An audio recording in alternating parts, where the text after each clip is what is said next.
Hello, everybody, and welcome once again to the Dark Asylum podcast. I am your good-looking billionaire playboy philanthropist, if I could say the word, the chosen one, Zach Winters.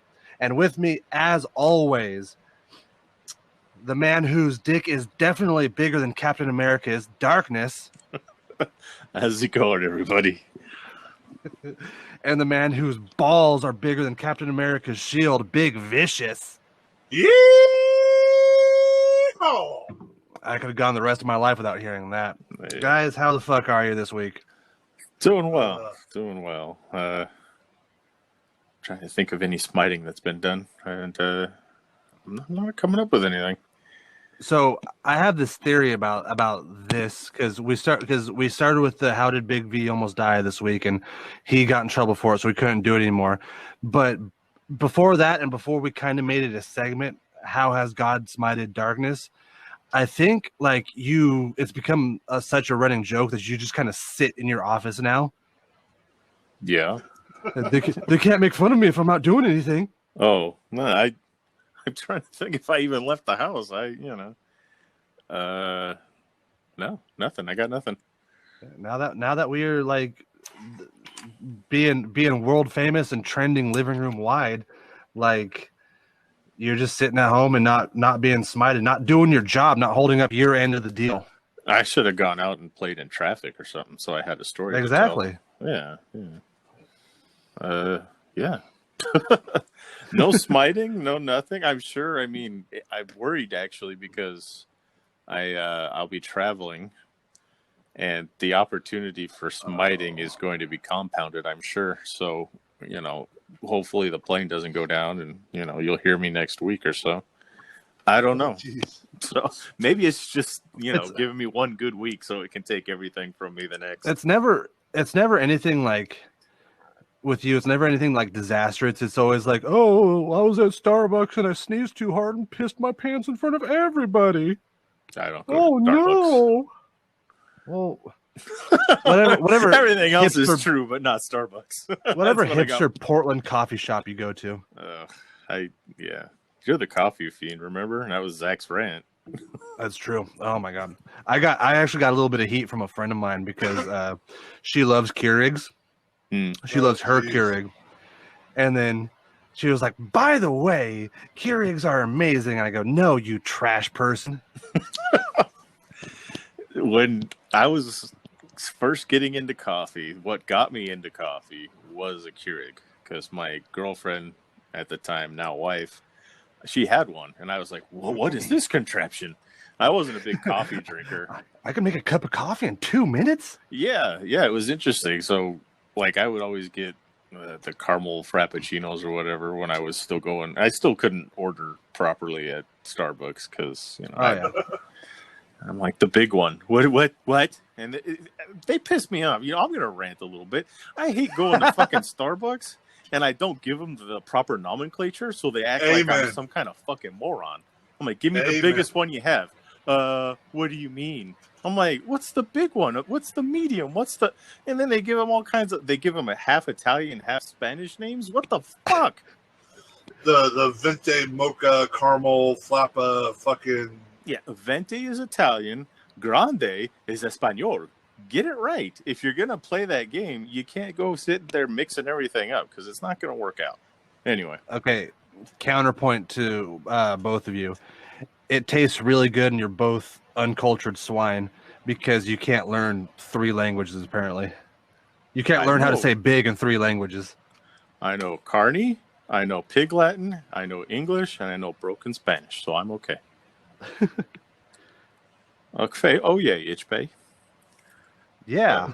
Yeah. Anyway, but Zach, former Starbucks Employee of the Month, of course you're going to defend him. Jesus. I worked for Starbucks for like 6 months, and I learned a lot about coffee, and I learned about how coffee could be good, but I also had my dark period where I had my Keurig, and then I bought my French press and my slow drip, and like I said, it takes me 15 minutes to make a pot of coffee, but it's still good.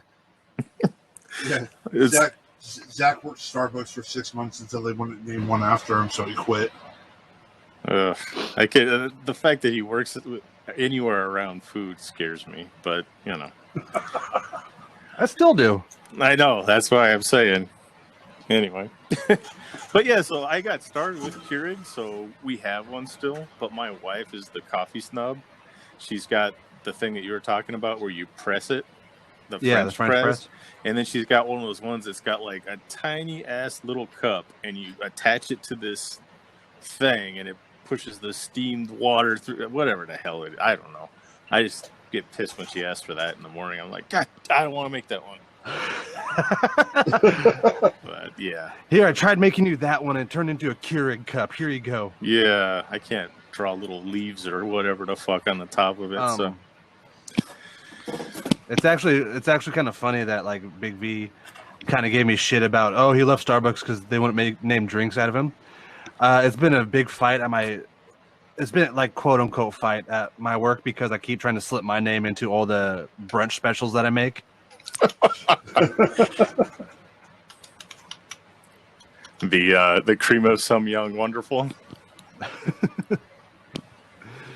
Zach's Martini. No. Oh, you go. That's right, because you're in the bar now. So. Yeah, exactly. Yeah.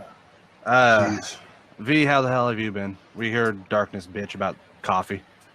Just working, doing my paranormal investigating, and I don't even know why I asked. Hey. No, I mean, done a little paranormal investigating this week. Other than that, it's just will we have a ghost story this week? There was a couple interesting things that we got this last time we went out. So yeah, cool. Yeah, I can't wait to hear about it. But other than that, yeah, I mean, there's not much else. I mean, so you sent us a picture of your setup, and it looks really good, really professional. Do you get like any good video content up? Not yet. Haven't got any good video. Are you saving that for the Dark Asylum hotel trip? Well, so right now the video there hasn't been anything really big. I mean, because we've really just been doing graveyard sites right now. Yep. But once again, so I dropped a little bit on a new laptop for my professional side of this podcast. But then I also dropped like a decent amount of money on a new SLS camera. Yeah. You know what that is? Let's pretend that I do. All right. So let's pretend that you don't, and I'll explain it. So what it is it's a camera that these paranormal investigators decided to make. They take a Connect, a 360 Connects. Oh yeah, okay, I know what you're talking about now. They hook it up. They have a program. So then, basically, what it does is it catches the shape of a body, and it makes a stick figure out of it. So when you're looking around, it'll pick up things that the naked eye can't see. I like that one because they always look like they're dancing or some shit. Right. It's still an experimental machine that has been put out there in the paranormal world, investigation world. But I decided that it was, I needed one. I don't blame you. So, I got a pretty good little setup going. As soon as I found people that were actually interested in doing it and willing to do it on a regular, not necessarily every day, but a constant, it was time to drop. Okay. But I definitely want to. My plan is I want to go to the Benson on Halloween, or before, I don't know. But the camera, the SLS camera, should be in by then, so that'd be fun to set up and see what we can catch. So, what for people who don't know, what's the history with the Benson Hotel? Because I don't know. I don't know. Well, there's just a lot of reports of the owner, the original owner, Mr. Benson. He has been seen there, especially around bar locations. He'll knock over glasses and stuff like that. There's the lady in white and the lady in blue that has been seen throughout the building. I believe the lady in blue is seen in a specific mirror. You'll stand there and be looking through the mirror and see a lady in an older time dress, a blue dress. A lot of just mischievous but nice things. Nothing bad. So is this the one we might be staying at doing a thing for? That's what I'm trying to get together. Yes. Okay. Isn't that one? I think I looked into getting that one too. Looking into that one too, and doesn't that one have like a couple suicides in it also? No, the Heathman. The Heathman. That's the one I was thinking about. That's where the guy jumped, and it's reported that from the point where he jumped all the way down has activity. Yeah, like it's the room. It's all the rooms that end in 7. Yeah. That usually you could hear some stuff. Interesting. So I've been to the Stanley Hotel in Colorado. You dick. Ooh, I want to go to that one. Yeah, I went on the tours and everything, and it's crazy because, like, I don't know how deeply I am in tune with anything like that, but it'll make the hair on your neck stand on end. There's certain parts in there that, it just creeps you out. But that was the one from The Shining, or I guess inspired The Shining. But they filmed it on a soundstage or something like that. But yeah, it's in Estes Park, Colorado. So I went to that one, and you take pictures and you see orbs and stuff like that. So that's kind of a trip. I didn't know that we actually had one of that type of hotel with that kind of history here in Oregon. Portland.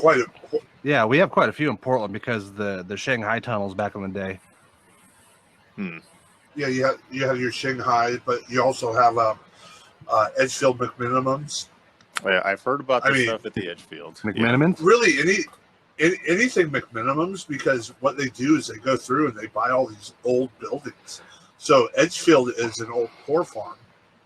I think McMinimans are full of shit, though.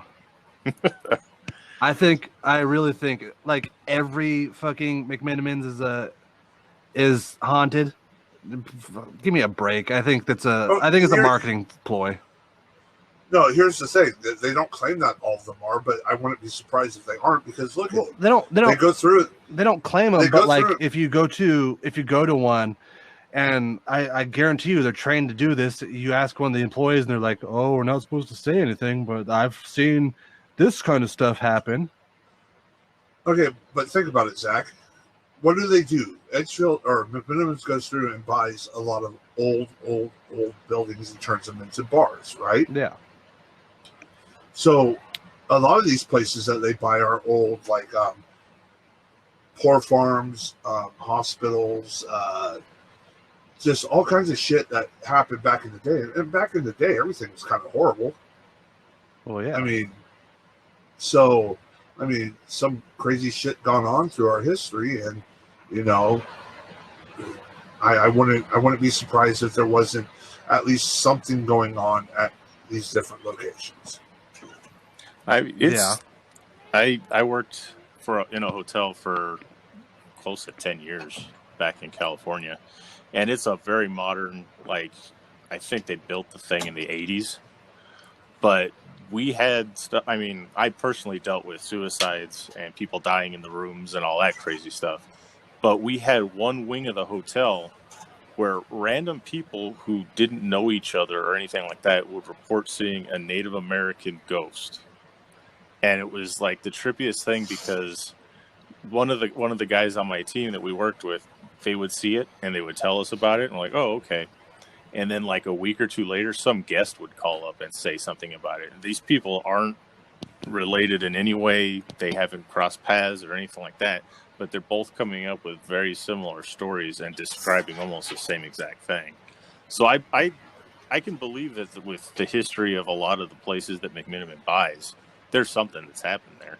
And if people are in tune to it, I fully, I'm open to there being stuff like that happening there. I mean, it could be just like a gimmick or a ploy, but on the other hand, there's so much history in these buildings out here that I can buy into it too. Propaganda. Right. So are you the skeptic of the group, Zach? I'm not necessarily a skeptic because I've experienced some shit personally, but it does take quite a bit for me to be like, okay, you're telling the truth, because a lot of people do just want that attention. Yeah, no, that's like very true. I believe 0% of these ghost TV shows. If I have to listen to one more fucking pretend medium go on TV and just start shaking and, oh, there's a presence here. Fuck you. Right. So yeah, like these TV shows, I watch them for entertainment. I don't watch them for the real. I don't consider them reality TV. There's some of them that I believe a little more than others, but I'm also, I wouldn't call myself a skeptic, but I'm also not like a true believer. I'm out there to actually find out for myself, not what I hear and get told. I'm out there to find out for myself, like, does this stuff really happen? Yeah. And me, I'm one of those things where I would love to see something happen. I'm not a skeptic, but I'm not so easy to sway. So it's like, oh, did you hear that? I'm like, yeah, it was the boards of the floor above us. No, that was a ghost. I'm like, no. I mean, if I can legitimately give reason, then I will. But if there's something I can't explain that freaks me out, I'm open to it. So it's we're like varying degrees in this, in the way we view this. So it's going to be interesting. Definitely, I think so too. Yeah, so we're planning that for later in the month, closer to the Halloween show. Yeah, we're getting to this is good because we're getting to the spooky month. So we're sharing ghost stories and planning some good content out there for people. Yeah, it is the season. This is the best season. Oh yeah, I love Halloween. Yeah, but all right. Well, I mean, we gave them a taste of what's hopefully to come. A little peek behind the curtain. Yeah. We got any kind of news or anything that we want to talk about? So, kind of, kind of kicking off of movie news. Did you know that they're filming Borat 2? No, I had no idea. So yeah, Borat 2 is definitely happening. And sorry, I'm getting over a cold. But I guess he's been doing it kind of like secretly, and it's coming out October 23rd. Oh, really? On Amazon Prime. Yeah. Oh, okay. You see, after that first movie, I would think it would be very difficult for him to kind of pull that, because that movie was like a sleeper hit, and people know who he is now. Yeah, like I've listened to like the Jackass guys go out there and talk about how hard it is for them to like go out there and do stunts now. That's why Johnny Knoxville started doing the old man makeup. Yeah. But like Borat, everybody quotes Borat. Yeah.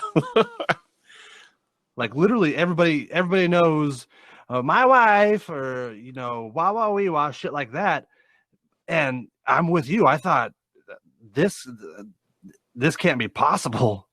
Yeah, I mean, unless he's doing it like somewhere in Europe. I don't know. Yeah, I don't know. I love the first Borat. I remember I saw the show, and then the Ali G movie came out. I was like, all right, Ali G's kind of annoying. Borat was hilarious, and then I was like one of 5 people to actually go and see Bruno in the theater. It was just like, I didn't see Bruno in theater, but I did like it. Yeah, no, I love that kind of stuff because you never know how people are going to react. So I love that, and it's like how knowing that it's just him going out there and reacting to people's reactions, and all this shit is just coming off the top of his head. Same reason I'm a big fan of Eric Andre. Oh yeah. Just being that quick out in public and like that able to improv on the spot. I've always loved it. And Sacha Baron Cohen goes out of his way to like intentionally gross people out because he'll do he was talking about how he never washed that suit. Oh yeah. And he just walked up stinking. Oh man, he'd walk in, he'd be talking to senators, he'd be talking to musicians, to celebrities, and just smell like the worst kind of BO. Yeah, it's funny because, like you said, Jackass and Impractical Jokers. It's like, how are they still able to pull off half of the stuff that they do? I mean, Impractical Jokers because they don't. My theory is they kind of just look like everybody else. That's true. They are kind of like everyman's, you know. If you like, even before like the first season of Jackass, Johnny Knoxville looks like you could pick out Johnny Knoxville. You know what Steve-O looks like. Mm-hmm. Like every person on Jackass has a very distinct personality and look, and you could definitely look at them. Where like the Impractical Jokers looks like my neighbor. Yeah. I can't even fucking name one off the top of my head. Q. Isn't there a Mel or a Sal? Sal. Yeah, there's Sal. Q. The Sal, the fat stupid one. Yeah. Yeah, I guess that would be him. God, every time he laughs and like collapses, I want to fucking throttle him. So yeah, that's crazy. So they already have it planned out for coming out this month. That's crazy. Yeah, this month, October 23rd, and it'll be an Amazon Prime exclusive. Oh wow, okay. And they released a press release too. It looks like I didn't see this. I didn't hear anything about that. I knew they were filming it. I just didn't. I didn't know what. I thought it was going to be like next year or something. Yeah. And then I'm just kind of scrolling through looking for things to talk about. And they're like, hey, Borat's coming out next month. I'm, what the fuck? It's like Bill and Ted. They talked about it and then you didn't hear anything about it. And then, hey, it's out. I'm like, wait, what? Yeah, exactly. That's crazy. But the only other movie news that I had that came across was the Justice League is shooting new footage to put into the Snyder Cut. Yeah. I thought so. Okay, this kind of threw me off because I thought they had shot this footage, but Zack Snyder had a family emergency, and then who the fuck took over? Was it Joss Whedon? Joss Whedon took over, and I thought he just kind of cut it all up to hell because I thought these were already shot. I didn't know we have to bring back like Ben Affleck and Henry Cavill looking 5 years older for these scenes. Well, they said that Henry Cavill, he's not coming back for reshoots. So either they got everything they needed from him, or they're figuring out a way around it, or whatever. But he doesn't need to come back for reshoots. But they're doing a bunch of other stuff and a bunch of effect shots too. So I don't know if that means Dark Side or I don't know. It's interesting though that they're filming for this Snyder Cut. It's like unprecedented. It's like, hey, we screwed up. Things happen. We're gonna go back and we're gonna fix it. It's like I've never seen this done with a movie. I mean, Star Wars and the Lucas cuts, but other than that, I've never heard of it. Like it's kind of, I don't know. I think we should have just left it alone because it's kind of like trying to please everybody, and I guarantee you they're going to end up pleasing nobody. What you're saying, leaving the cut the way it was supposed to be? Because I'm not saying that Justice League was a good movie. No, it was it was a decent movie. It wasn't. It was great. decent. It wasn't great. It was serviceable. It did what all the DC EU movies try to do, and they're just like Batman versus Superman. We're gonna cram Batman versus Superman. We're gonna cram the death of Superman. We're gonna cram all this shit into a 2-hour movie, which each one of those should have been their own movie. Right. Yeah. Oh, no, yeah. Exactly. And I could go in hours to breaking down Batman vs. Superman, but Justice League. So here's the thing. To me, it was a decent movie. It served its purpose. I mean, yeah, we had the fucking crappy CGI mustache taken out, but whatever. It was a decent movie. Now, from what I understand, the Snyder Cut is like supposed to be like 1,000 times better, and I'm excited to see what they take out, what they change, and what they refilm. It's, to me, I think that movie could have been a whole lot better if they did not touch, like, if the new director didn't come in and fuck it all up. I'm excited, but for the other reason, because I know it's probably going to be shit, and everybody has been clamoring for release the Snyder Cut, and I guarantee I'm willing to put money that it is going to suck. Well, the Snyder Cut and changing it. So hold on. Okay. Hold on. Going on record, and I don't want Darkness to edit this. How much do you want to put on it, Zach? Oh, shit. Oh, fuck. I'll put $100 on it. $100? $100. All right, sounds good. $100 that the Justice League Snyder Cut will suck. All right. I don't think it will. Wow. Okay. So along the lines of the Snyder Cut and everything like that, do you guys remember Superman 2? I mean, there was the original cut, and then all these years later, they had the Richard Donner cut. Yeah. What, I mean, to me, the Richard Donner cut was way better, because the original cut of Superman 2, they made so many stupid jokes, and they made it almost campy, like old Batman campy. And then Donner came back in after all these years, and the footage that he had and everything else before he got kicked off the movie, he put in there, and he made a far greater movie. So it is possible for this Snyder Cut to be better, but better than the original. I don't know if it's ever going to be good. It took me a moment to get used to Superman 2, the other cut, because I grew up on Superman 2, and that really was my favorite out of all the Superman movies.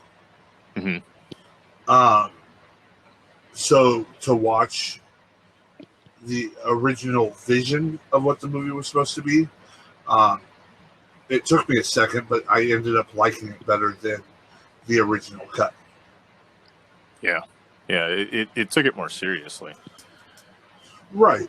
But like I said, I mean, I grew up watching Superman 2 the way it was. And the way it should be, damn it. But I did like, and I think it was the fact that I was older and I understood movies and had more respect for different things, that the actual cut, the way it was supposed to be, made more sense. Yeah, I'll give it that. Okay, well, I guess we'll wait and see. Do we have any idea when it's coming out? I mean, they're still filming, so it's going to be a while. But 2021 is what the last thing they said. Oh, okay. So it could be anything from 3 months to a whole nother year. Yeah. Right. Okay. Well, anything else in movies that came out? It came up. It's been a slow week for this kind of stuff. It's been a slow week. So they finally finished filming Avatar 2. Oh, I thought that was like long done. They're just waiting. Oh joy! No, so they finally finished filming Avatar 2. The COVID-19 thing kind of put a lot of things in the back burner. I mean, I don't think they're anywhere near done with the movie, just due to the fact that, I mean, Avatar it's more of a CG based movie. Yeah. They can get it all filmed, but it's going to take them another 4 years to put in all the CG stuff afterward. All the cat people ponytail fucking. James Cameron was. This is a quote from him. He's like, "Well, COVID hit us like it hit everybody. We lost about 4.5 months of production. As a result of that, we've rolled around one more full year for a release in December of 2022. That's been announced already. Now that doesn't mean I have an extra year to finish the film, because the day we deliver Avatar 2, we'll just start working on finishing Avatar 3. So yeah, he's filming back to back all these Avatar movies. Yeah. I don't. What do you think of the Avatar movies? I mean, the first movie was good for what it was. Mm-hmm. I'm not going to say it was great. I wasn't on the bandwagon like everybody else. Like, oh my fucking god, this movie is fucking epic, dude. That's not the bandwagon I was on. that's not the bandwagon I was on. No, I'm just saying I wasn't on that bandwagon. Now, funny story, my kid was at the time. This kid was my son was so addicted to Avatar that we're over at Grandma and Grandpa's one day, and he's like, "Can I watch Avatar?" And Grandma's like, "Sure, you know where it is. Go put it in." So here's this 6-year-old kid goes into the living room and doing his thing. I come walking in, and I'm like, "Hey, bub, so you got the movie going?" He's like, "Yep." And I look down, and I'm like, "Okay, the DVD player's not playing. Why is the movie playing?" This kid knew how to go onto pay-per-view and order it. He couldn't find the disc on the shelf, so he went to pay-per-view and ordered it. Well, you could have ordered worse things, I guess, but but I was just like, oh my god, this kid was so addicted to Avatar. But it was good for what it was. I wasn't on that whole like, dude, I have to watch this like every day bandwagon. So I mean, they're fun films to watch. They were interesting at the time. I don't know what sequels are going to do because they're nothing new. We've already seen it. Yeah, the big thing with me with Avatar is I've seen so many movies through the years that I can watch another movie and be like, oh, this is such and such movie. You know, so I'm watching Fast and the Furious. I'm like, oh, I remember this movie when it was called Point Break. You know, and I'm watching Avatar, and I'm like, okay, why are the Smurfs in Dances with Wolves? What's going on? And that's basically what it was to me, was like, okay, you took the same exact concept, and you made it with aliens instead of Native Americans.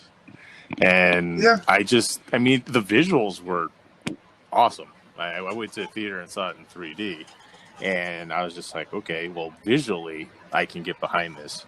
So, like I said, I'll probably see it for the visuals, but I mean, the story was just kind of old and played out.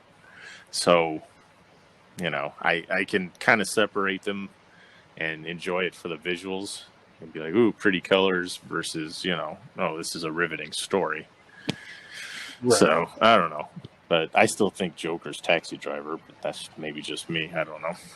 Yeah, but Joker is like, what if Taxi Driver sucked? Well, that's true. I swear to God, that movie, it just took the Taxi Driver concept. Oh, guy's had a bad day, he's going crazy, and just slapped Joker makeup on it. And that's all that movie was to me. And I don't get it. I don't get why people love it so much. It's fucking beyond, because everybody wants to jerk off over the Joker character. That any little bit of fucking like backstory or any little nugget that comes out, they'll just be like, oh, it's a masterpiece because it's the Joker and he's a reflection of society or whatever the fuck they get on about or whatever. Yeah. So fucking sick of it. Same with those people who post up pictures on Facebook of the Joker and Harley Quinn. They're like, I want a relationship like this. Oh, you want to be physically and mentally abusive to your wife, you prick? Yeah. Right.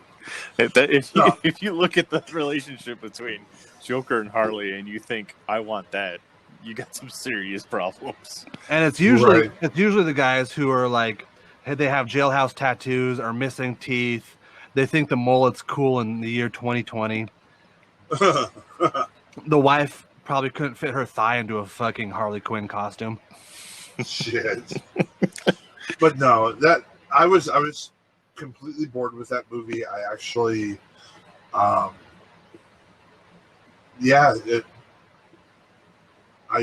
did not find it interesting in any way, and I was afraid to mention it like to other people for a while because everybody was like, "Oh my god, did you see that movie? It was so awesome." And I'm like, no, it wasn't. Does that make me more an asshole because I couldn't wait to tell people how much I thought it sucked? Well, oh my god, your whole gimmick. the Joker was so awesome. No, it really wasn't. What the fuck is wrong with you? See, I was so turned off by seeing it. I'm just like, I waited and I rented it from the library of all places. I didn't even go to the theater. I was excited because I bought it when it dropped digitally. I was like, there's no way I'm not gonna love this movie. And then like 6 hours later, I'm like, this fucking sucks. This is long. All I've done is stare at Joaquin Phoenix brood with his shirt off. Yeah, so basically, and he climbs into a fridge for some. So basically, what it was one of those Sundance Film Festival movies that was made on a Trauma Vision budget that was played in front of a bunch of fucking mental patients who have no idea of what they're watching. Like it was so clustered and so crappy that like I don't even know. I don't even know where to begin or end. It was just like I started watching it and I'm like, dude, like I want to go like fucking smoke crack and I don't even smoke crack. Like it's like it's making me want to do things that I don't know. It wasn't good. It wasn't good at all. I could see it's got you flustered. Just I know. I loved the thing I loved about it is that there were people who were mad about it, or well, not mad about it, but they're just like, oh, it should come with trigger warnings. This was it was disgusting and it was vile and it was really traumatic to watch. And I'm like, do you have PTSD from being bored? That's the only traumatic experience I had from watching it. Yeah, it's just weird how people took it in such different directions like that. I think they're paid off by the studio. Probably. It's like Rotten Tomatoes is so fucking corrupt. Here's $500. Go talk about how our boring ass movie traumatized you. Yeah, you get all these YouTubers and these bloggers and everything else, and in order to get good reviews and not locked out, they have to, it's payola. It's 20th century or 21st century payola.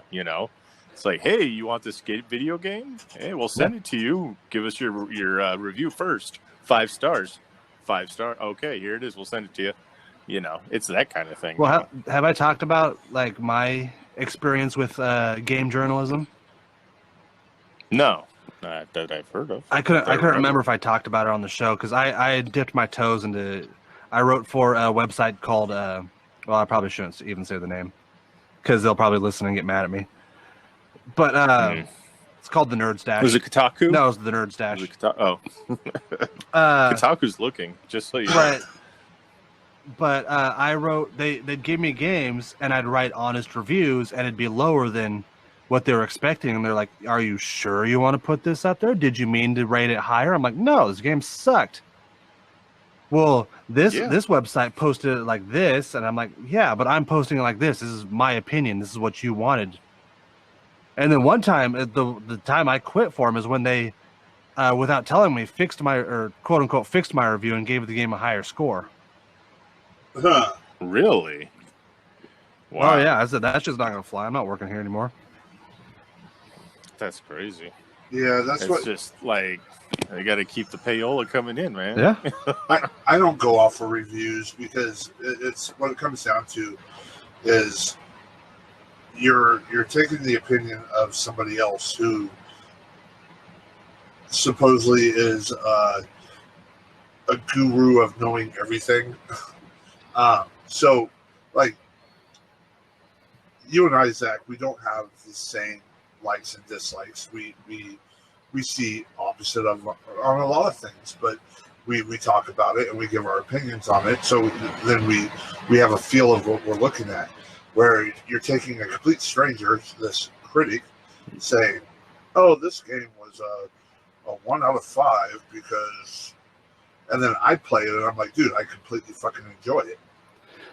You're making it sound like more sophisticated than it actually is for the listeners, but it's really just us screaming at each other while full of whiskey.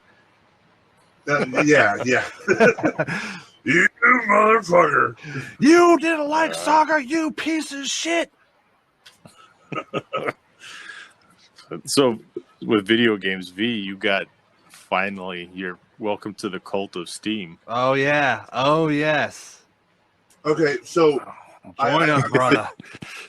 well, no, I this week I am getting into Steam. I haven't fully dove in yet. It's like I said, I dropped some money on a laptop, and I'm like, I could actually do this now. And I keep hearing Zach and Darkness talking about it, and it's like, I might as well join the fucking cult here. The PC Master Race. Of course, I got some decent ideas from Darkness, and then I got a lot of pornography from Zach. But it's art. So waifu Simulator. So with extra tentacles. Right, extra tentacles. So the next show we're on, I should have some more in-depth input on Steam and video games and stuff like that. Ooh, I have a list as long as Darkness's dick of video games you should play, depending on how good your setup is. So that's 3. Oh, Jesus. Well, no, it's bigger than Chris Evans. There's remember? 3 games. Hey, you know what? Okay, we're gonna take a little sidebar here. The question that we got last week from Sign Guy, he texted me because he was pissed because we spent 45 seconds on his question, but we spent 15 minutes talking about our dicks. I'm gonna try and find exactly what he sent to me. Let's see. I'll bring it up. You guys keep talking about it. So, yeah. Since we're going on to video games, I haven't bought it yet, but it looks really, really interesting. As one game we should play, all 3 of us, is called Among Us. I remember that one. So It came out in 2018, and it's like recently. I've never heard of it, and it's recently like gotten super popular, and I could see why, because it's a online player. 10 people on a ship trying to fix the ship and trying to do everything good. One person is an imposter, and it's going to break the ship. And your job is to figure out who the imposter is and kill the imposter before the one imposter kills 9 other people. Yeah, I've seen people streaming this. This sounds interesting. I would love to do that. It's I'm looking at it on Steam right now. It's $5. Really? Yeah. Okay. And I added you to Darkness, actually. Oh, okay. You see my short list of games that I have. Get the humble get the humble bundle. I have a lot of games that I'll never play, but every once in a while there's gold in there. Yeah. Like Among Us. Like one I never thought I'd like is called 1980X. It's 198X, and it's kind of like a person's journey of. I'm gonna get really gamey, artsy person right now. It's a teenager's journey of like self-discovery, but by going to like a dingy arcade in the 80s, and it has. Oh yeah. Yeah. Okay, I know this one. Yeah. It has a bunch of like classic arcade games or rip-offs of classic arcade games. Yeah, it's you get like Streets of Rage type of stuff in there. I think Outrun was one of them. The Yes. car, like it's just a bunch of different types of games smashed into one. I didn't buy it, but I've seen it advertised. That actually looks pretty cool. Ooh, another one. V, you'll like this one. It's called Carrion. It's a reverse horror game where you're playing the monster. Oh shit! Yeah. He's sold. And even if you don't, and then, even if your new laptop isn't that great, it's all like probably 16-bit graphics, so it should run fine on it. Yeah, you should send me the name through Messenger so that way I remember. Yeah, sure. Fuck yeah! I'm just going through my library right now. What have you gotten so far, V? Anything? No, like I said, I got this the other day. Like, when I brought up the Steam thing, this week has been kind of fuckled. So, there hasn't been a lot of things that I've done. Just trying to get other things in order. But yeah, I'm about to dive deep into that. I was talking to my son's middle brother, and he started giving me like some ideas. He's looking at it, he's like, oh yeah, that's going to work. He was looking at the system, and he's like, that's going to work. He's like, oh dude, let me share my library with you. And he's starting to give me a lot of pointers and stuff. And I'm like, god damn. Oh yeah. So there's some good freebie ones to get you started. I mean, I don't know if you like MMOs, the Star Wars, the Old Republic. Oh yeah, you're trying to sell this on this. We've talked about. Well, I haven't even gotten into it yet, but it seems like it's kind of like World of Warcraft Star Wars. Yeah. Mm-hmm. So I could be totally wrong. I haven't actually played it. I got Soda Dungeon is a little bit different. It's a free game, but it's fun. Did you like 1 or 2 better? That's the Old Republic. I've only played the first one. The second one's really good. Yeah. Yeah. So I was playing the first one. So I got the first one. I was playing through that, and ended up going from the 360 to the Xbox One, and ended up the data didn't transfer over. I still had the game, but it didn't transfer over. Oh. So I was like, okay, screw this. And then I saw part 2 on there, so I got that, started playing that. I'm like, oh my god, this is like way better. I might have to get 2 then. Yeah, 2. So 2 has like an actual in-game reason why you get experience, and it's fucking awesome. So it's like your character is the exile who, after the Mandalorian Wars, he just got cut off from the Force, and you got to try to figure out why. And I'm spoiler reasons, I'm not going into it, but it turns out that like your character is kind of like a Force vampire, and every person he kills, he gets a little bit of the Force back. Oh, nice. Yeah. Okay. So there's just like this cool little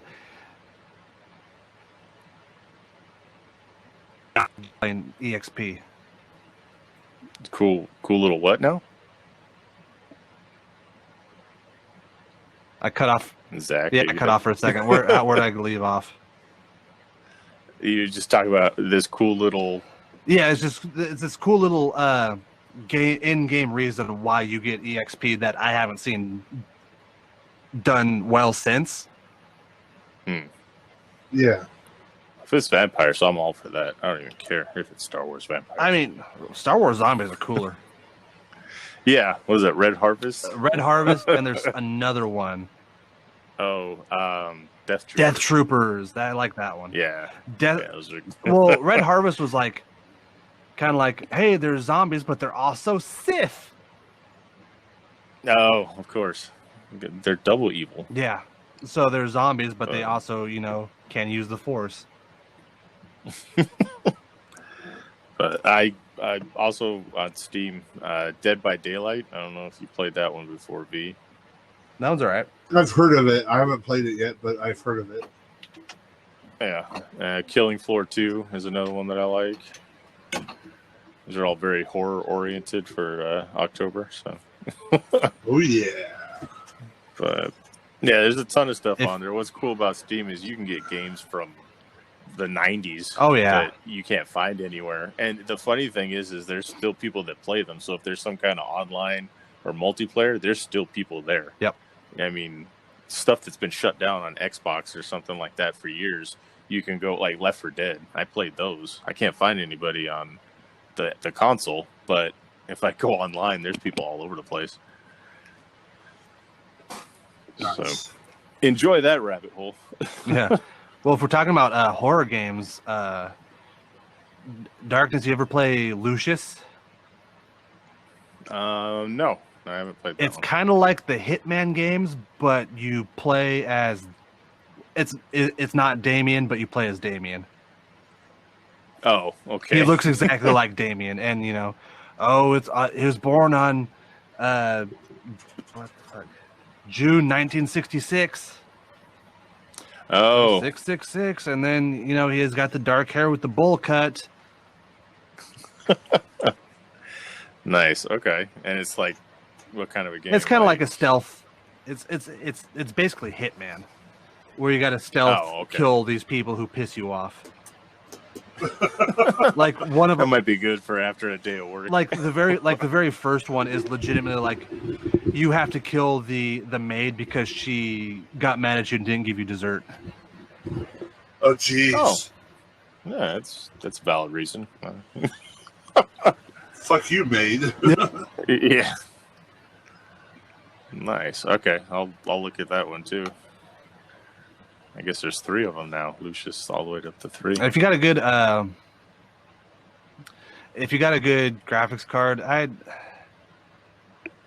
this is one game. It's okay. It's called Hellblade: Senua's Sacrifice. Mm-hmm. It's not that great. I don't know. Cool little gimmick. Oh yeah, I see. I've seen that one. Okay. Actually, I know what you're talking about. I wanted to say that because a friend of mine who I absolutely adore the game. I do recommend getting it. But a friend of mine who listens to this podcast every week will listen to that and get royally pissed off at me for 10 seconds. And you live to piss people off. So oh man, because I know there'll be a 10-second window where she's just like, "You motherfucker!" No, it's actually an excellent game where like you play as Senua. It kind of fits into the whole horror thing. She is like a 13th century Celtic warrior, and she has schizophrenia. Yeah, and it was made with like 3D audio. So it's better to have headphones on when you play it, because the voices will come up behind you or in front of you. Nice. All right. Any other horror games? And that's looking through our Steam library corner. Yeah. When I was a kid, man, playing Friday the 13th on Nintendo, I would still jump like a motherfucker at that game when that guy came out. Oh, dude. That was like one of the few games I still get jump scared on is fucking Friday the 13th. Well, because it lets, like, there's that little bit. Yep. Yeah. Yep. I play Resident Evil. I play all this other shit. Nothing. But fucking 8-bit Jason, purple and blue, comes running up on me, and I lose my shit. I can't remember what. I don't know if I talked about it on this podcast, but the original Silent Hill scared the fuck out of me when I was a kid. Oh yeah. Oh, those babies would come running out at you. Yes. Oh my god. Yeah. That one legitimately gave me nightmares. Yeah. That one's creepy too. That one's another good horror video game. I remember. Again, I was a kid and I rented Clock Tower. Yes. Oh my god. I rented Clock Tower. Anyone else ever heard of that? No, one. I heard about it. I rented Clock Tower when I was a kid, and I legitimately played like half an hour of it. Was too scared because at that time I lived out like 5 miles out of town in the boonies. Turned it off, put it back in the thing, and I was just like, "Yep, I'm sleeping with the light on tonight." It's that guy that runs around with the gardening shears. Yep. Yeah. That one's great too. I forgot. Like, I didn't know anyone else had ever played that one. That's crazy. Clock Tower. How about V? What about your favorite horror video games? You got any? Um, He's clicking through Steam. He's just looking at shit. I'm buying So this. I'm buying this. the original Resident Evil scared the shit out of me. That's Isn't it funny how those games let us listen to them and they're fucking hilarious. right. You were Yeah, almost originally Jill it was- Sandwich.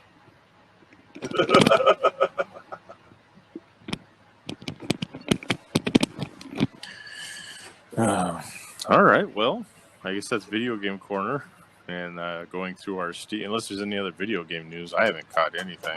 Yeah, I haven't really caught much. Star Wars Squadrons is out next week. I need to pre-order that. That looks fucking awesome. Yeah. The next gen consoles are still impossible to pre-order unless you're, Right. selling your firstborn or whatnot. Unless you're Right. Yeah, Well, it's but I'm looking forward to eventually, once it is released, the Assassin's Creed Valhalla. No, yeah. That's gonna be good I used too. to be a very hard Assassin's Creed fan, and Origins and Odyssey killed it for me. Huh? Nothing? I mean, You got nothing?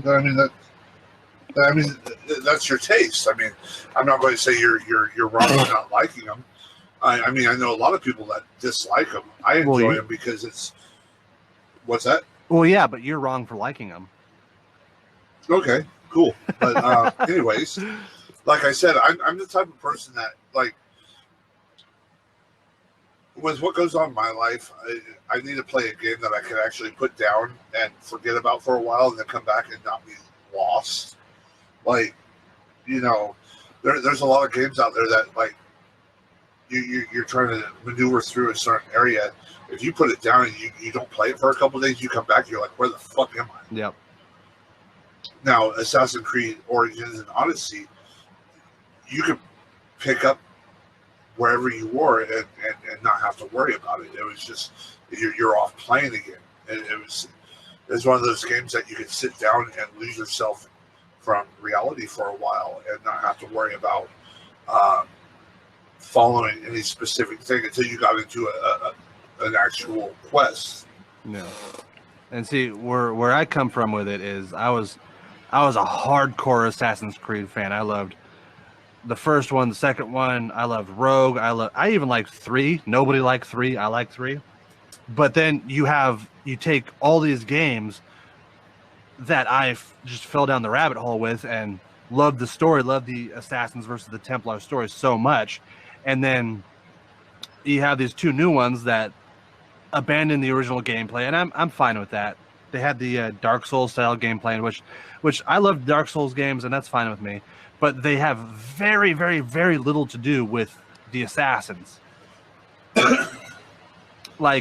The big contribution Origins had was, okay, here's the hidden blade, and here's why they have to lose their ring finger. And then the Odyssey was the invention of the hidden blade. And it's just very little to do with the Assassins versus the Templars that I've spent all this time being invested in. Okay, yeah, but here's the thing. You got to realize an origin story doesn't necessarily start off to be exactly what it ends off. Like, what the end result isn't necessarily what the beginning was. Yeah. I mean, so I don't mind, what do they call them? Prequels? Oh, In some instances. No. So sometimes I don't mind them, but sometimes it's you get lost in the fact that you're going back and you're having to tell a story about something that you already know and make it fit. And they're trying to make it fit the way that they see fit, but it's some people just aren't getting it or caring about it. Yeah. Well, I like I'm a big prequels fan. I even, the Star Wars prequels were okay, but like going off of the Star Wars prequels, it has to be something that I want to hear about. Like when Obi-Wan's sitting with Luke in his little mud hut, and your father was a great warrior during the Clone Wars. What the fuck were the Clone Wars? I want to know about the Clone Wars. It has to be something that I want to know about, not 2 games about the fucking hidden blade.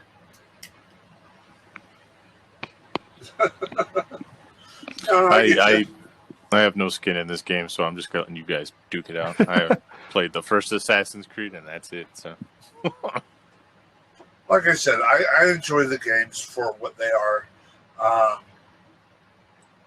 and I guess sometimes what it is I take myself. Well, it's just like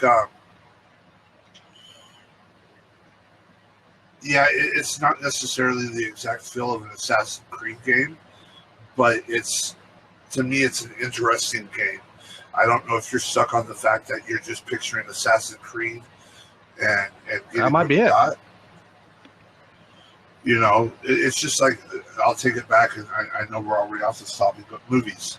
A lot of people had a problem with Man of Steel because the fact was it wasn't a traditional Superman movie, and they didn't see what they were expecting. You mean it was good? No, it was a good movie, but a lot of people were expecting to see the very Boy Scout, happy-go-lucky, like, hey, but what we got was a more of a New 52 version of Superman, more of a grittier, like, interesting, roughed up version. Yes. Yeah, but I don't know. I dug the Henry Cavill take on Superman. Oh yeah. But I know I'm in the minority. It was totally fine with me. It was like, I'm a huge Superman fan, but you can't necessarily go into things, and that's where I kind of kicked myself in the ass with the Ben Affleck and Batman. I was part of the one who signed the petition to get Ben Affleck off the movie, but then the movie came out, and I was like, holy fuck, like, I'm glad nobody listened. No. But yeah, it's just like Assassin's Creed. I think you're seeing the name, and you're expecting a certain way the game should be, and it's giving you a whole other. Yeah, but like, if I gave you a can of Pepsi and you open it up and it's fucking Sprite, wouldn't you be pissed off? I'm seeing the name Pepsi. I'm expecting Pepsi. I'm opening this and I'm expecting Assassin's Creed. And what they gave me is not. I would actually be excited because I don't like Pepsi. So if I opened up a Pepsi and it was a Sprite, I'd be ecstatic. Remind me to spit in your face next time I see you. All right. Well, we're gonna get off video games now because this is gonna be a 4-hour show by the time you guys get off. No, V, you're wrong and I'm right. Have we touched bases on television yet? That's what I was gonna go for next. Everybody caught up on The Boys? Yes. Caught up? Oh, Jesus, yes. So my biggest thing, and I said this because I was watching it with my wife because she watches it with me. They made Iceman into Pyro. That was my biggest thing. And I know you guys are gonna like roll your eyes and say, "Of course," but my biggest thing is, I never thought I would see Love Sausage. Love Sausage. I never thought I would see that character anywhere near a television show. Yes. Yeah, we had last week. We didn't talk about the show, but we finally got Terror, which was awesome. Yes. The dog of Butcher that goes around humping everything. And this week we got Lamplighter and Love Sausage. So, which I'm hoping Love Sausage comes back because he was like genuinely, besides the obvious hilarious reasons, he was genuinely one of the better characters in the comic book. Yeah. Yeah, he was given a little bit more to work with in the comic book, which made him stand out more, other than just his power. So. Yeah, Yeah, it's getting good again. It's going up and down. It's building. It's building for this new climax of the season, which is pretty good. So yeah, a few things here. So when I saw Lamplighter, I didn't know if it was Pyro or his twin brother who played Jimmy in Smallville. Was that actor in Smallville? His twin brother. He has a twin brother who is also in movies. Oh, okay. I saw that and I was like, Iceman. And then he's flicking the Bic, or not the Bic, flicking the Zippo just like Pyro used to do in X-Men. So I was like, oh, okay. So when I saw that, I was like, whoa, okay, like who is it? And when I looked it up, I was like, so we got Iceman playing Pyro. I was like, okay. And then I saw you guys mention that on the chat. I was like, yeah, we're all on the same page here. So with some boys news, of course, we've already been guaranteed a season 3, but it's been announced that we are actually going to get our first spin-off for the boys. Oh. So they are working on a spin-off show, which is basically, from what they're saying, it's going to be college for soups. So they're basically taking the concept, to me, this is what it sounds like, is My Hero Academia, but given the boys treatment. And they've discussed a couple of the, if you've read the comics, Jesus. Who's pissing right now? That's fucking Zach. He ain't even here. What happened? I just put my headset back on. He wouldn't piss right now. We got the flushing on the fucking show. I sent you guys a message saying I gotta take a pee break, and I tried to sneak out real quick and let you guys talk. I didn't think you'd catch it. This fucking professional right here, man. Jeez. Oh my god, leave it in. Oh, anyway, where did you walk out from? What happened? We were talking about the boys. We're talking about the boys.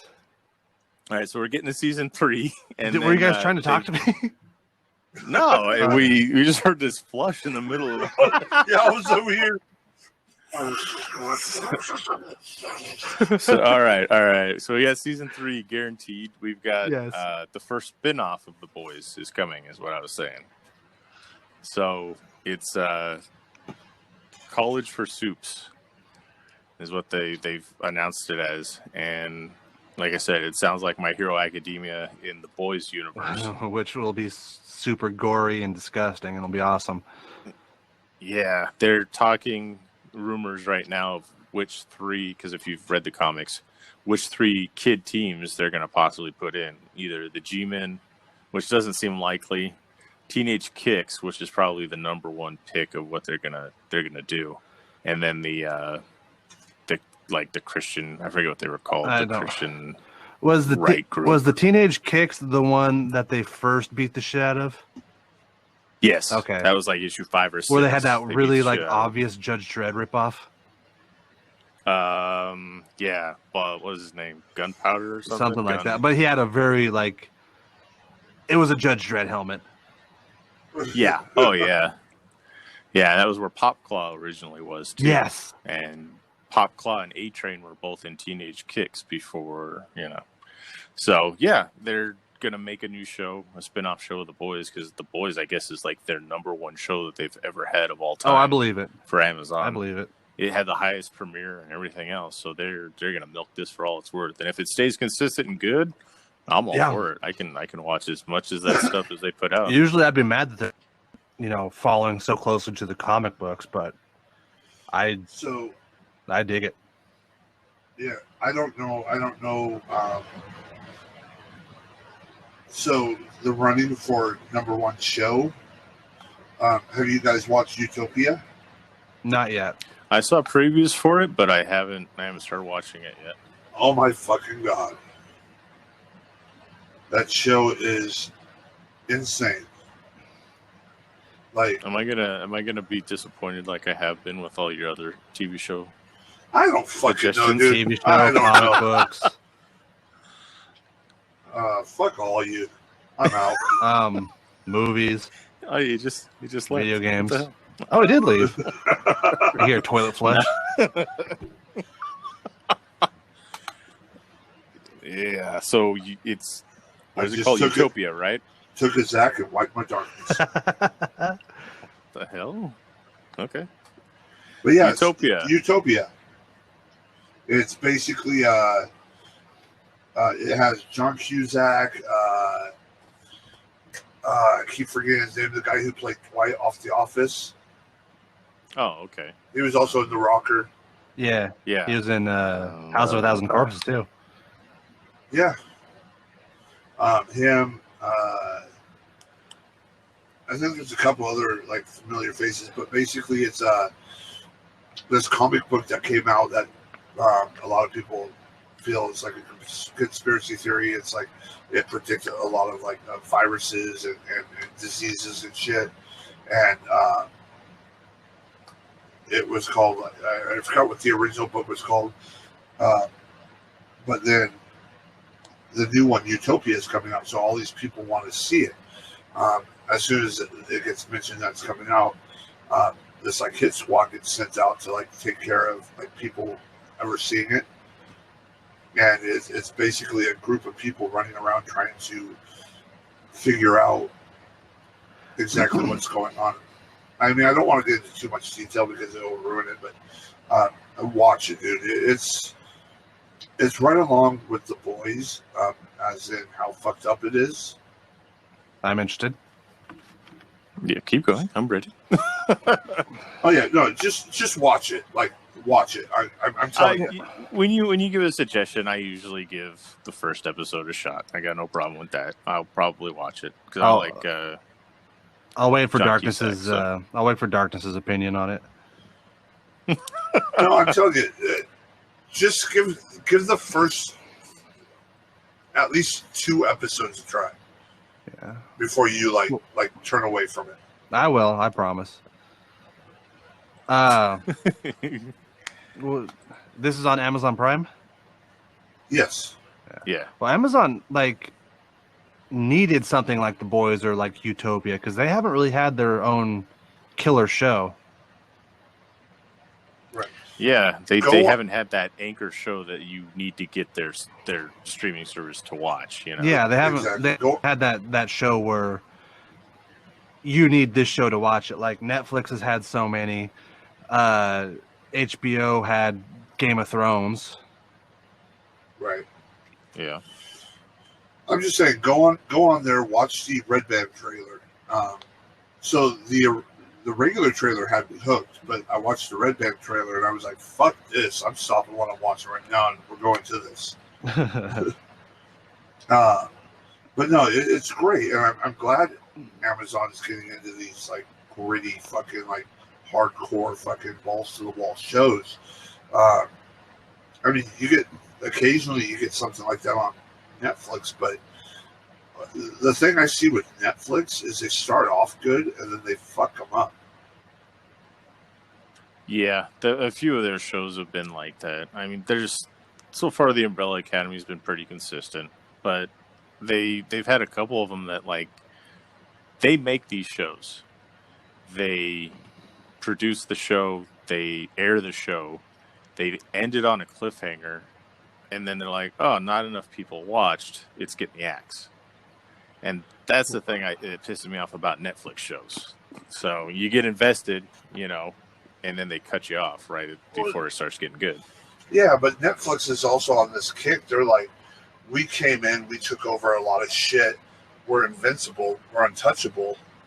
And they feel they can get away with doing a lot of this stuff, but eventually people are going to get tired of it and go off and just exclusively do Amazon or fucking Disney Plus or HBO Max when it comes out, you know? Or HBO Max is out. I only say when it comes out because I'm going to get it when Justice League hits. Oh, are you going to be one of those?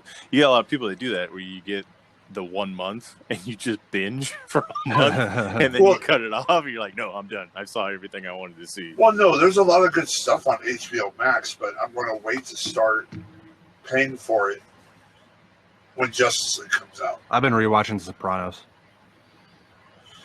See, that's the thing. Like, I haven't looked to see exactly what they have on it, but I guarantee they have Oz on there, right?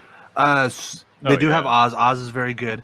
They do have. I do highly, highly recommend the Harley Quinn TV show.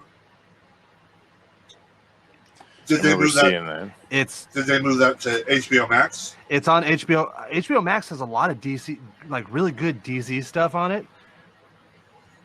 and probably the best like TV show is the Harley Quinn show that's on there right now. The animated one with Kaylee Cuoco. Yeah.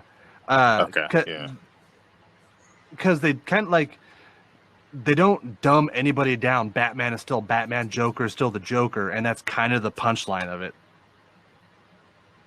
Yeah, right. Harley Quinn's got like, she cusses like a sailor and everything else. Yeah, well, they do. Commissioner Gordon is like a crazy drunk, and it's kind of like a real take on somebody who's been dealing with Batman and supervillains for 20 years.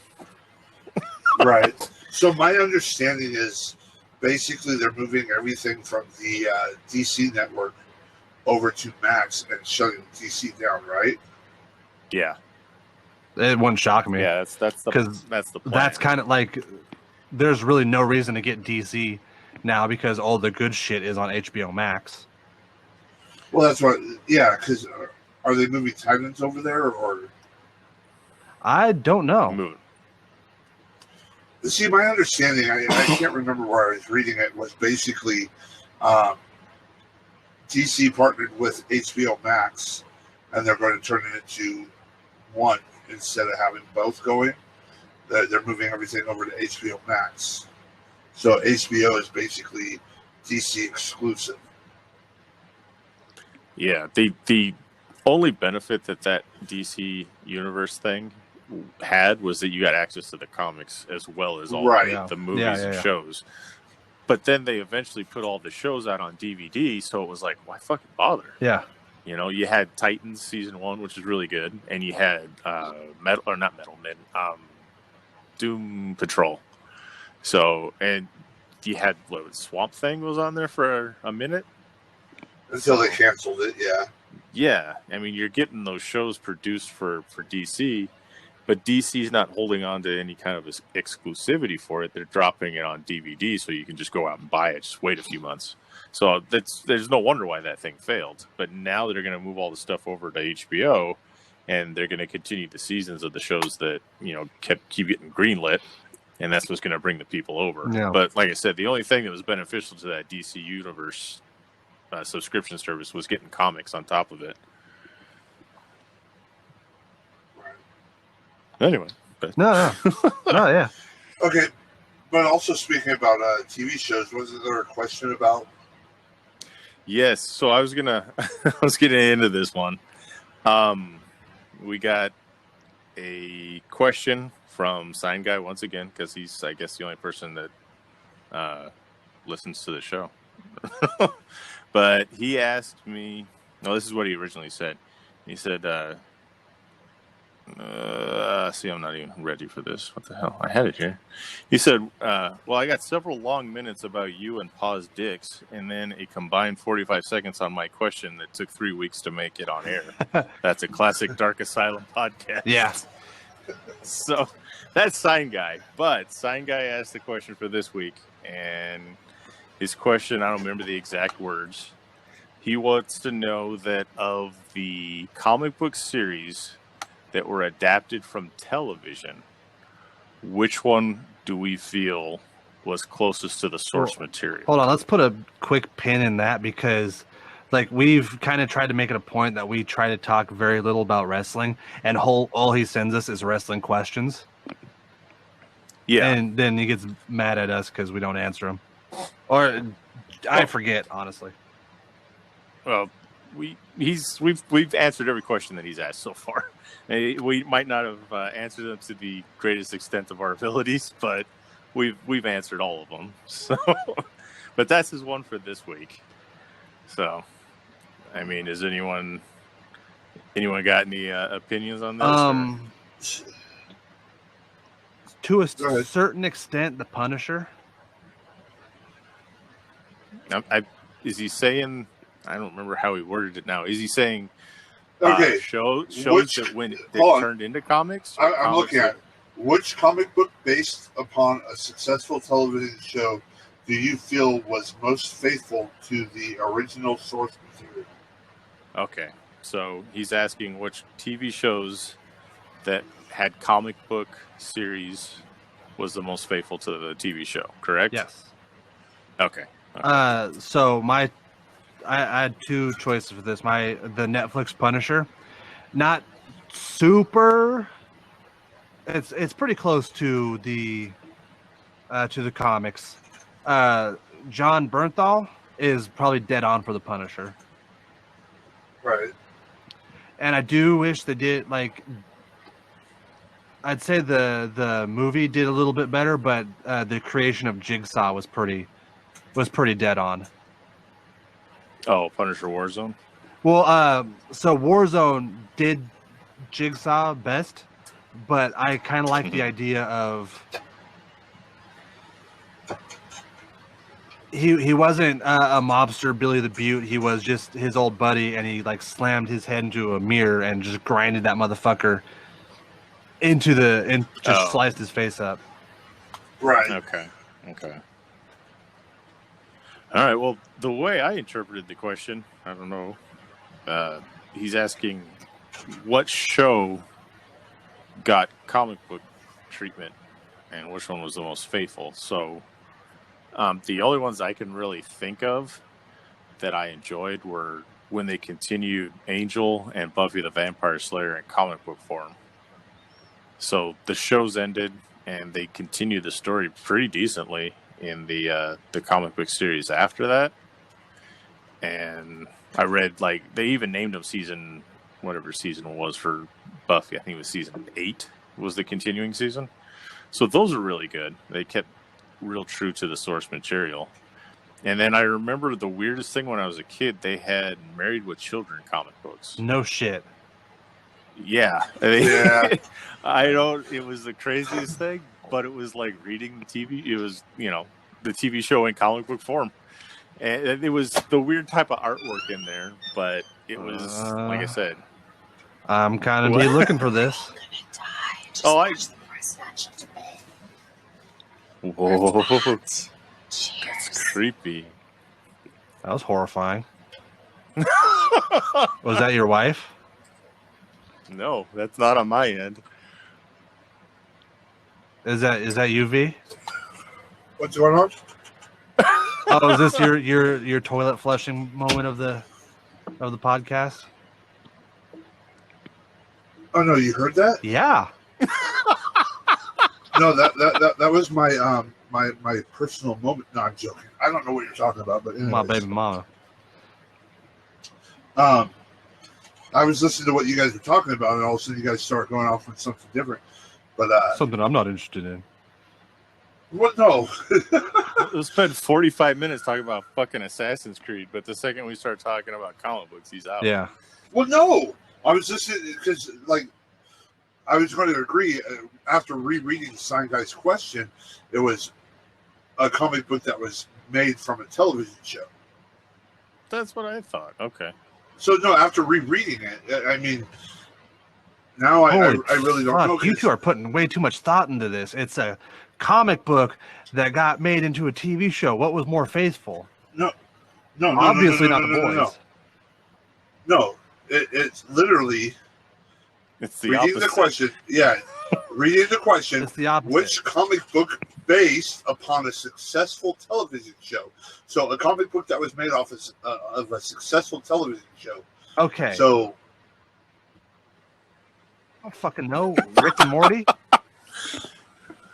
Perfect. There you go. Congrats. All right. All right, V. You have anyone to throw out there? Or well, no. Now my whole world's world's destroy the show. My whole world's turned to fucking garbage now because I was thinking it was the total opposite.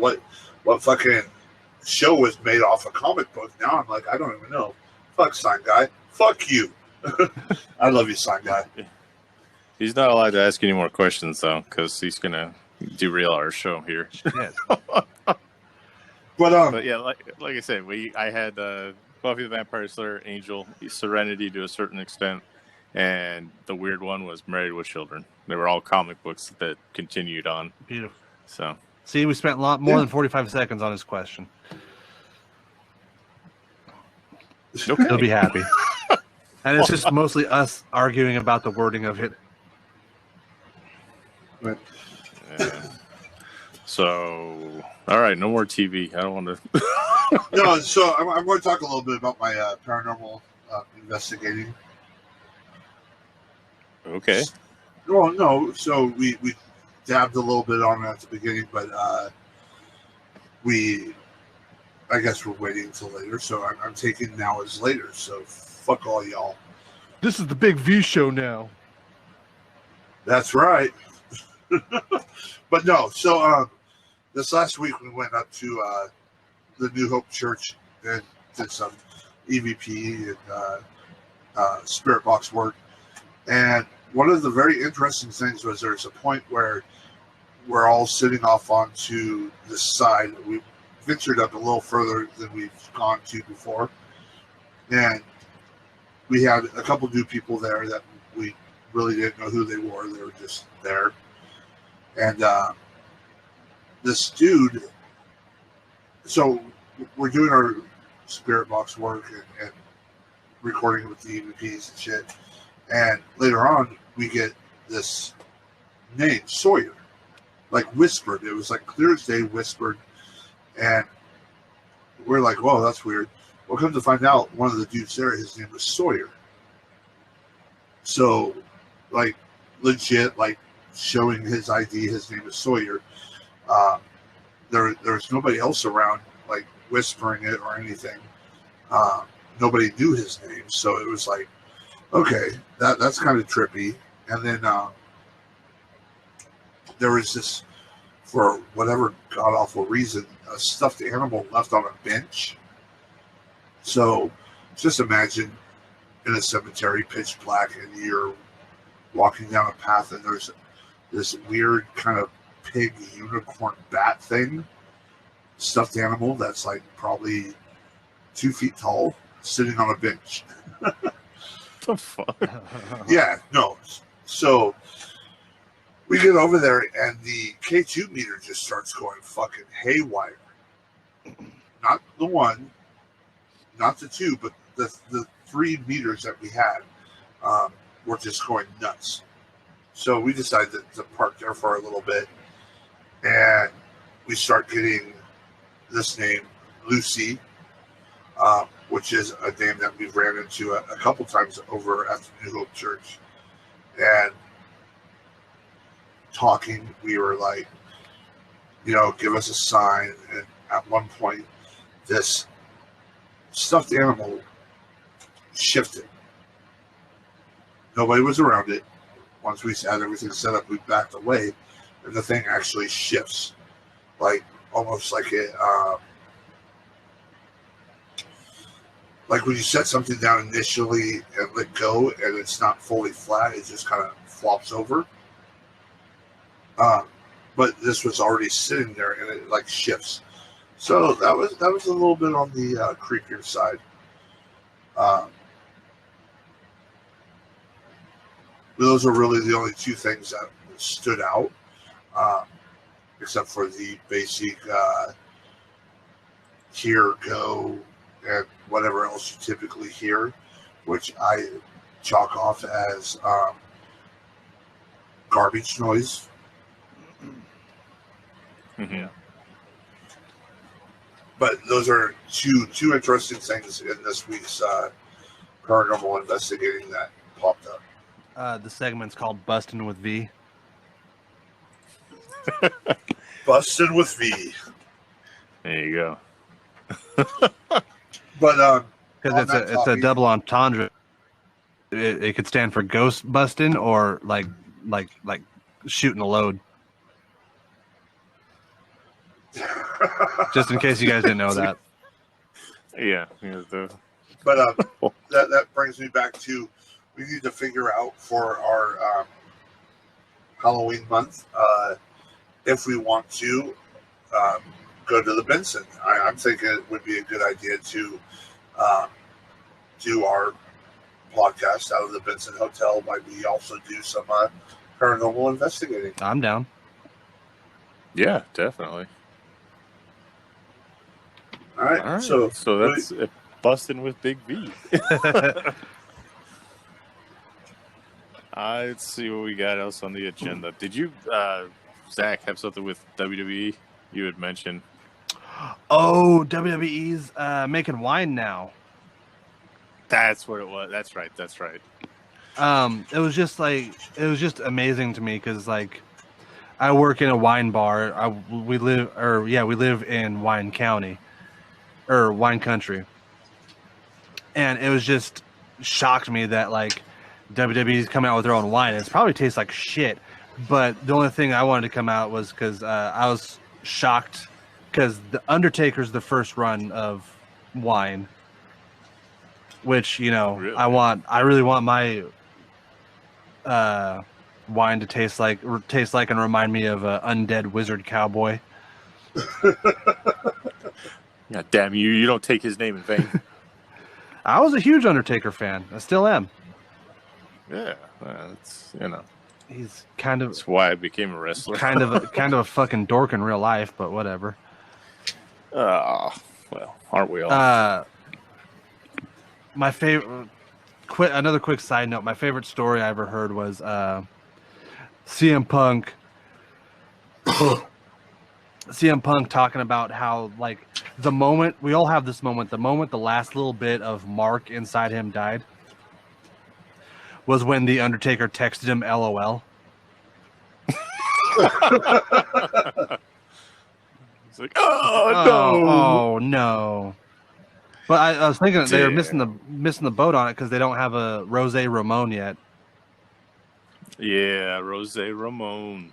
Hey yo. Tastes like machismo. Drink, ew. It's just so sing. What's machismo? Hey Chico, I've been eating a lot of pineapple. Come taste my machismo. Machismo. God. Ew, it's all thick.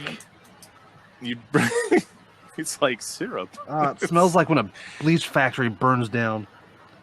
Oh Jesus! Oh, that's the line. Okay. So you had brought this up, and we started talking about the worst wrestling merchandise of all time. Yes. I've got a couple here. I don't know if V even bothered to read the chat, and I didn't write any down, but going off memory, I remember when wrestling themed yarmulkes were a thing. Oh my gosh, I didn't even know there was a thing. Yeah, nothing shows my proud Jewish heritage more than having a DX yarmulke on. Oh, Jesus. I mean, what are the most famous Jewish wrestlers? We have Barry Horowitz, Goldberg, yeah, Raven. That's what Paul. Yeah, remember that night that he crucified Sandman? Oh yeah. He comes out. He's like, "I'm Jewish. I couldn't put him on." Of course, nobody else thought it was cool because you're Jewish and Paulie's Jewish. Yeah. He's like, "Yeah, but what do you want me to do? Put him on the Star, David? You're gonna roll right out the door." And then WWE stole that idea, but yeah. Anyway, Brian Zane had a good one where he has that talking Stone Cold Steve Austin hand soap. That was one of the ones I was going to bring up. Oh my god, it's hand soap, like a bar of soap. You bring it into the shower with you, and it starts when it gets wet. It starts whatever wrestler's on there. It starts screaming at you in the slogans. Stone Cold Steve Austin says, "Don't forget to wash your ass, you son of a bitch." Yeah, and the thing is that it would not. There was no off switch for these things. Clean your ball sack. So the second thing, it's you've come to play the game. It's like, oh, okay. I don't want to hear Triple H's voice when I'm in the shower. Yeah, that would be, So that was one of the worst ones. And then right along the lines with the wine, they have. I remember they had cologne for a while. Oh yeah, I remember the era. You remember that? I don't know why I never bought one because I thought they're just gross. The toys that you filled up with water and you'd push them and they'd sweat. The Maximum sweat. Yep. I bought the Gangrel one and I filled it with red food coloring, so it looked like he was sweating blood. You're such a cool kid. All right, now I feel like I shouldn't have mentioned that story. Anyway, You're gonna talk about how I used to catch flies and tear off the wings too. So I read the question. I quickly tried to look up some like worst merchandise type of things, like because I couldn't think of anything bad, but like everything I saw, I was like, how is this bad? Like, so APA. I remember this one. I was gonna say it. There was a shirt that was going to be like yes. kind of out there, but it didn't like make it too far. But always pounding ass, bar and grill. Yes. Like I would wear that shirt. Like I actually went on and tried to find that shirt. I'd wear that shirt fucking now. Exactly. That's what I was trying to find. I'm like, motherfucker, how is that like the worst merchandise ever? Like always pounding ass, bar and grill. Like I so want it right now. It's like I wanted to get the Big Show shirt during probably one of the worst storylines he's ever had. It's a big nasty bastard. Oh yeah, yeah. How did they sell this shit? Yeah.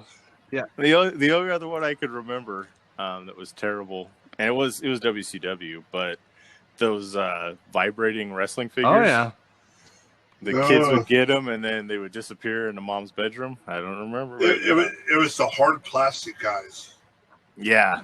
I remember we had Kevin Sullivan show up over at BCW, and one of the guys had that figure for him to autograph for him. Fucking Mark. Just pushes the button. Kevin Sullivan jumped. He's like, "What the fuck is that?" He didn't even know half of the shit that they made out of his likeness, and this vibrating figure scared him. No, I don't know. I don't think he just knew where he was. The one thing that I did find that was kind of odd, and I guess it's the way you look at it. It depends on what kind of mindset you have. But it was the it was the New Day popsicle kit. Oh yeah. V, I think we're looking at the same list. Oh, you guys are looking at lists? Well, I mentioned mine, and then V was like, "Oh, I'm gonna look it up," and I'm like, "Hey, that is a good idea." Like the Daniel Bryan beard hat looks fucking terrible. Yeah. There's well, the those kit. are just two. I'm not looking at this. Those are the two things I remember looking at. I did look at a list. This one's a little too on the nose. The Triple H brass ring.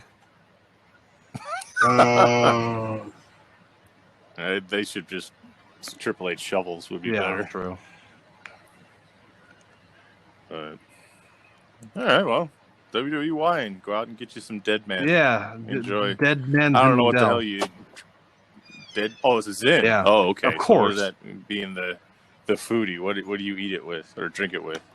So it's a red wine. Your red meats. Red meats, beef. Pretty much anything like that, yeah. Okay. Sounds good. I actually probably end up buying it just to put on a shelf and look at. Yeah, I'm talking shit, but I will too. Yeah, I got a Crystal Pepsi bottle. I got an Ecto Cooler can. I got the Iron Maiden beer. And I got one of those thermal detonator Cokes from Disney World. So I'll add it to the list. My wife went to WrestleMania when they were in New Orleans.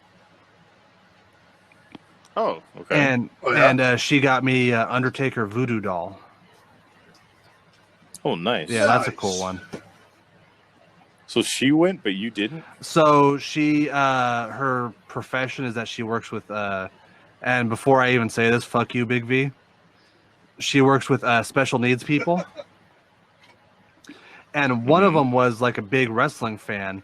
So the company paid for them to go to, and she loved Britney. The company paid for them to go to WrestleMania when it was in New Orleans. Oh, nice. So, Darkness, you do know how Zach and Brittany met, right? I'm not gonna. I knew there was gonna be no, something. no. How did we meet? Brittany was taking care of special needs. No, I turned her into a ring rat. Anyways, I don't know. So here's Darkness. Have you ever met Brittany? Not officially. I don't know who's worse, Brittany or Zach. Like it's a real toss up. Like you would sit there and go, "Oh my God, does your wife know you say that?" Well, she's probably saying that times 10. Like Brittany, yeah. Like Jesus Christ. Wow. You get those two together in the same room, and it's like, oh my fucking God, we're done.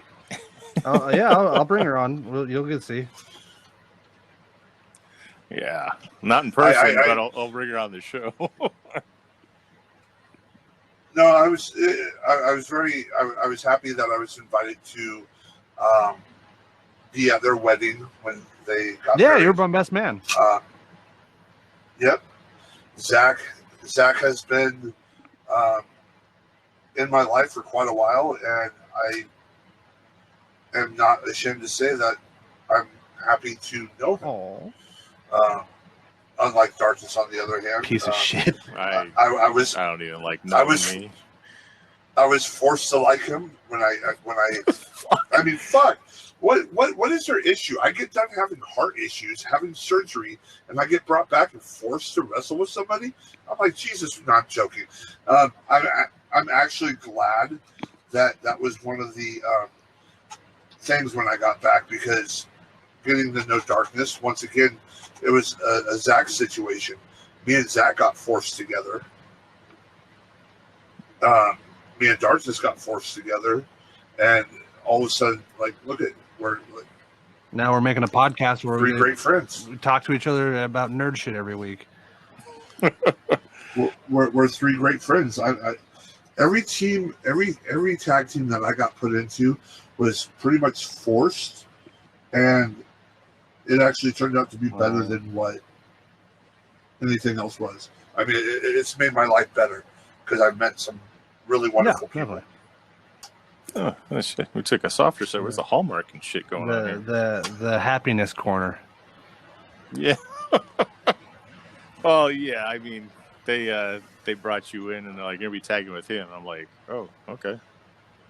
That's all I had to say about it. I was just happy to be invited to keep wrestling. The booker at the time, mean Mike Miller, actually, piece of shit, hated me for some reason and knew I didn't like tag teams, but then ended up making me and Big V the hottest tag team in that company. No. It wasn't Mike. Mike came in later, and we fucking pissed him off in a totally different way. Well, we pissed him off because,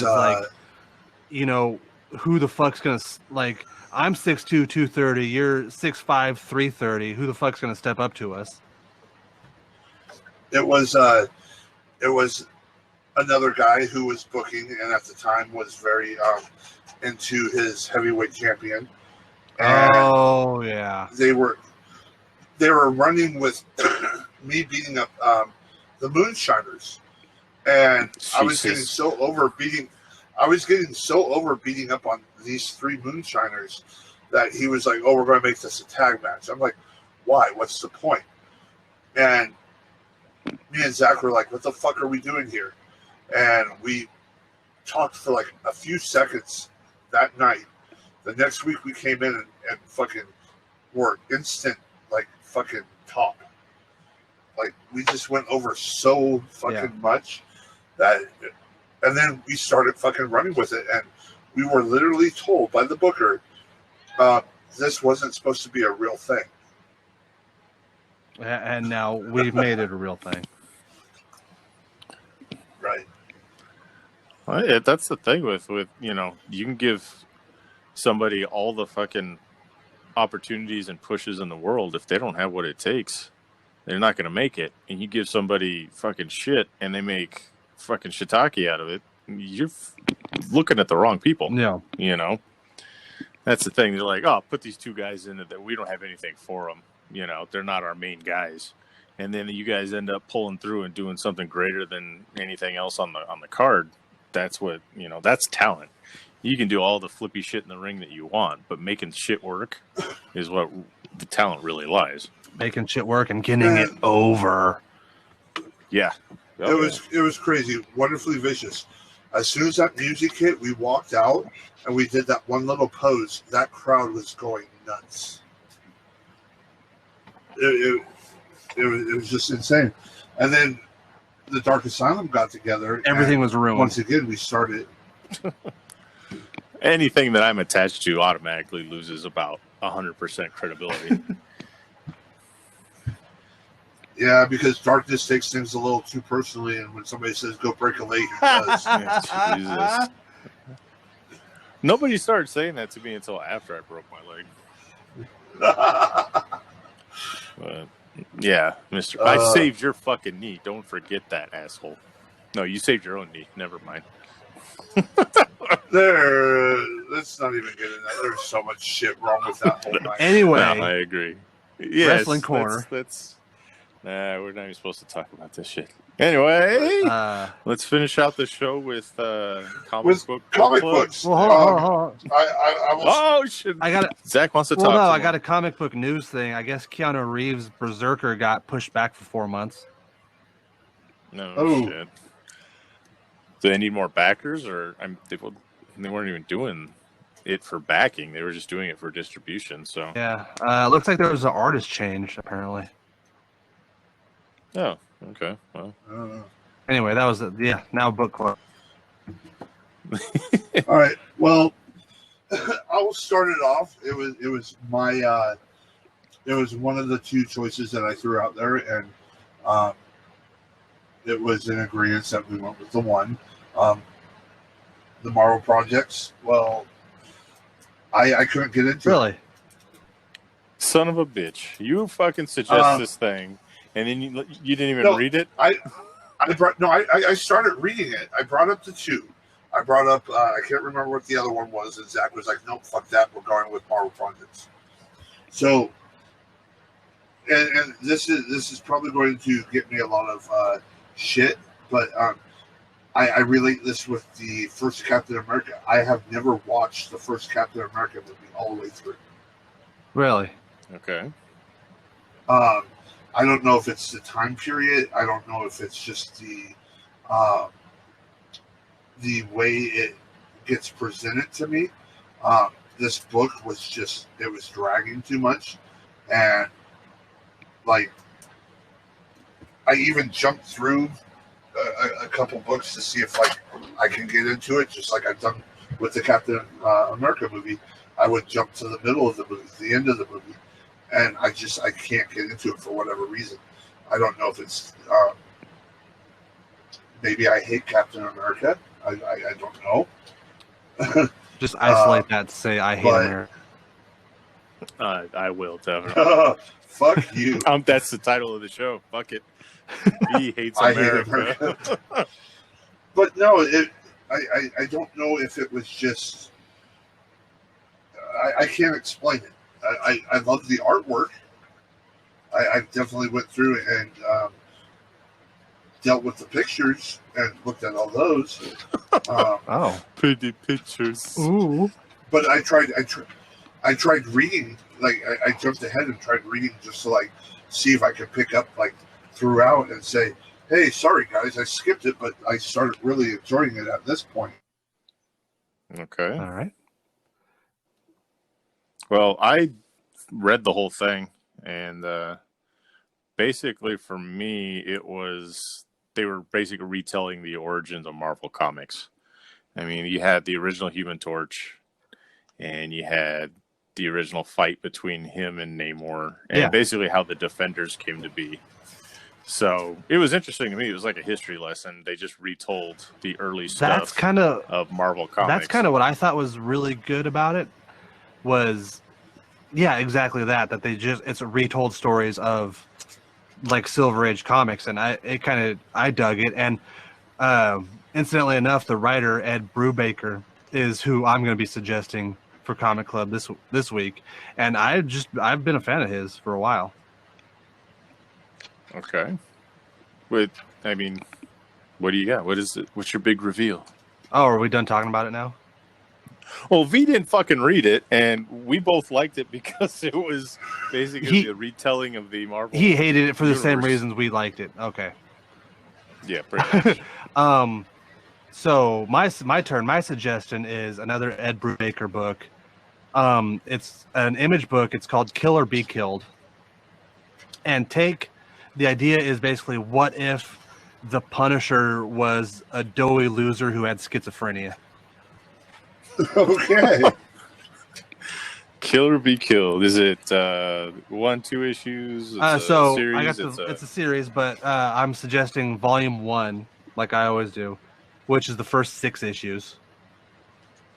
Okay. I'm going to suggest you read fucking The Boys 1 through 75, and then I'm just not going to read it. Some asshole would fucking do. No, it's my turn. This book. No, and not I know. read it. That's what I'm saying. No. Kill or Be Killed, Ed Brubaker. All right, so Ed Brubaker, bit Sean of, Phillips, and Elizabeth Breitweiser. I know I screwed that name up. Breitweiser? Okay. Breitweiser. All right. I'll read this while I'm on my trip. Hopefully I'll get through it all. And to clarify things, once again, it's not that I didn't read. I didn't read it all the way through. I skipped things. There was a few little things that I did enjoy, but all in all, I did not care for the... I wasn't getting into it. Not to say I didn't care for it. I just wasn't getting into it. Big V is 0-2 now. Yeah, Jesus. I'm going to have, for next week, a more Halloween-oriented that's selection for Comic Book Club, so be prepared for that. scary for spooky month. And we're going to do a little bit more spooky content. You already kind of gave away the plan for the Benson Hotel. Good job, V. Now they'll not want to listen for anything. It's 3 men in a haunted hotel with 1 bed. What'll happen? Ooh! Ectoplasma. Ooh, there's ectoplasm in my shorts, Big V. Okay. Ooh, I'm Spider-Man. I'm going to be Spider-Man, keeping with the nerds. Spider-Man, all over Big Vicious face. Shooting my web. Hell yeah. Hell yeah. All right. Well, yeah, I think that about does it for us. That's it. On that note, if you got any questions that you want answered on air, we will take either 45 seconds or 45 minutes to answer them, evidently.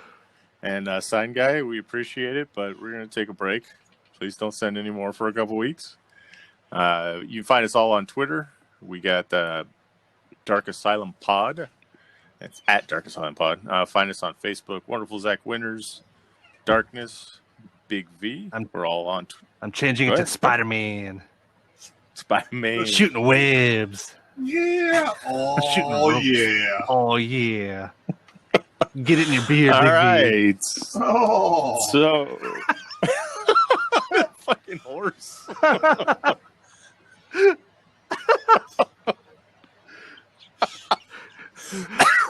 Oh. All right. So, for wonderful Zach Winters, Spider-Man. for Big Vicious, Oh. I am Darkness, and the asylum is closed. Put in spooky music here.